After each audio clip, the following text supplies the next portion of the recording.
Hi, I'm Lauren Bennett and I created this 16-color lithograph for my new series of artwork that explores the brain. Instead of using numerous ball grain or photolitho plates, I use just this one century plate to make my print. In fact, since it's reusable, I can use the same plate to create new prints for many years. These plates are easy to use, and since they eliminate the need for any of the hazardous materials normally used to process a plate, they make lithography a lot safer and more sustainable for the environment. To create this print, I used the biodegradable materials featured in Printmaking Revolution, written by Pogue. I also used many of the helpful tips that I learned from the book. I highly recommend it because the steps are easy to follow and it's filled with many inspiring ideas. Watch this short film to see more. Go. To grain a new century plate, spray it with water and then mix Von Ami and carborundum grits of 100, 180, and 220.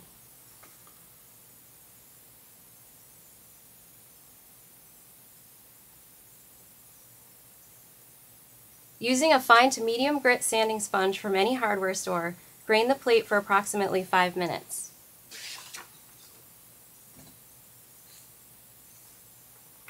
Tip the tray and pour water over the plate in order to save and reuse the mixture of grit. You can dry the grit out on aluminum foil if you want to reuse it. Rinse the plate thoroughly and rub it with a paper towel. Rinse it again and squeegee the excess water off.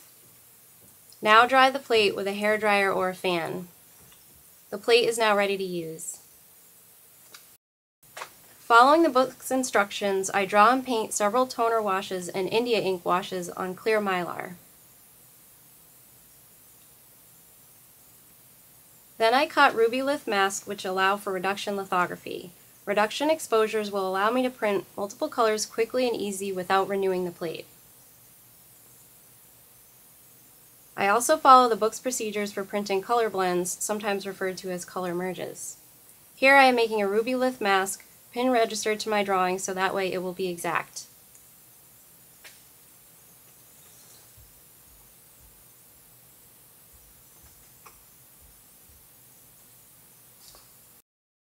In the darkroom, I coat my plate with DNS Posi Coat.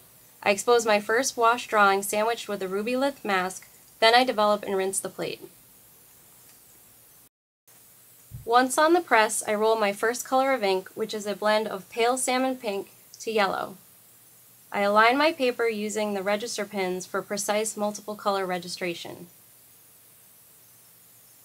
I begin printing, and following the book's suggestions, I print my edition on both Plike paper and Aquarel hot press paper.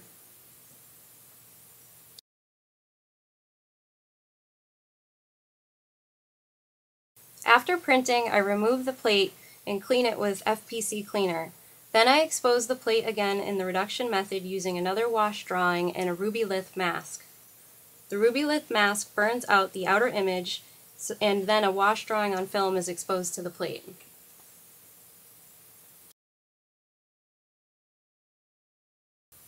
The plate is then printed in an orange color. The plate is cleaned using plate cleaner and the same wash on clear mylar is exposed again as a reduction. I develop the plate and place it on the press.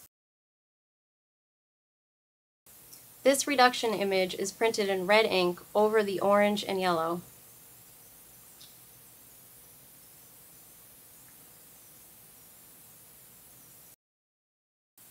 BioSolute removes both the ink and the photo coating from the plate.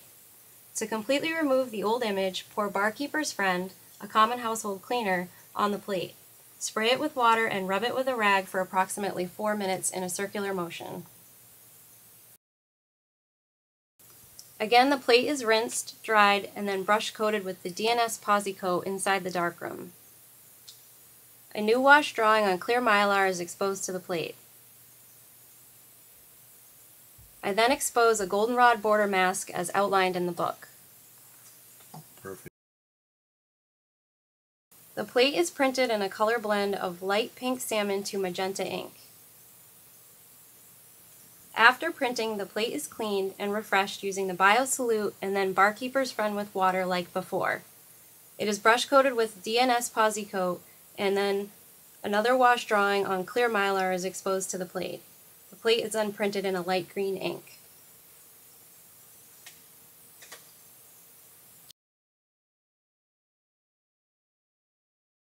After printing, the ink is removed with FPC cleaner and the plate is exposed in the reduction method using the same wash drawing on clear mylar.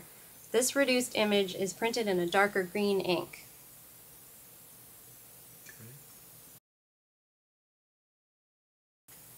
The plate is once again cleaned and recoated with Pogue. Then another wash drawing is exposed to the plate and printed in dark blue ink.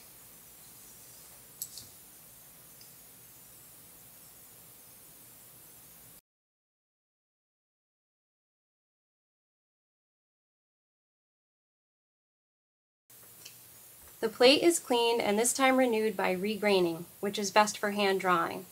I use traditional litho crayons to draw on the lower portion of the image. I use Sharpie paint markers on the upper part of the image. In the book Printmaking Revolution, it illustrates how to add hand drawing to photo images exposed on the same plate. I talc the plate, then gum it and buff it.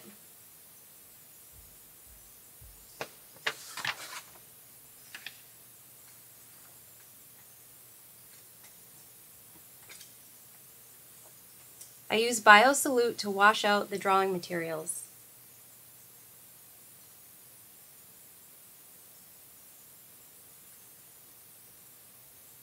Following the instructions in the book, I apply BioLac as a printing base, then I buff it tight and dry it.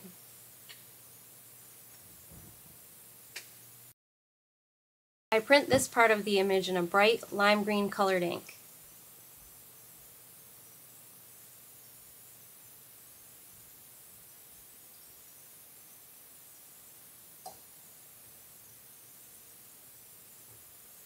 Now I switch to drawing on frosted mylar, placing it over one of my printed proofs so I can see where to add new drawing using a mix of toner wash, spray paint, and airbrush. Once again, I clean and brush the plate with Pogue and then expose my new drawing on the frosted mylar. I print the plate using a color blend from black to beige colored ink.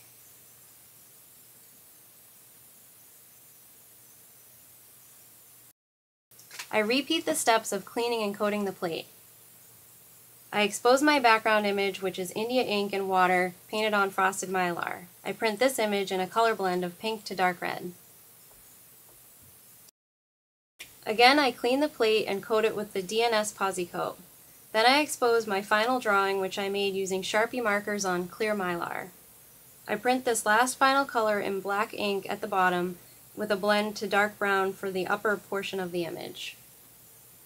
My print is now finished.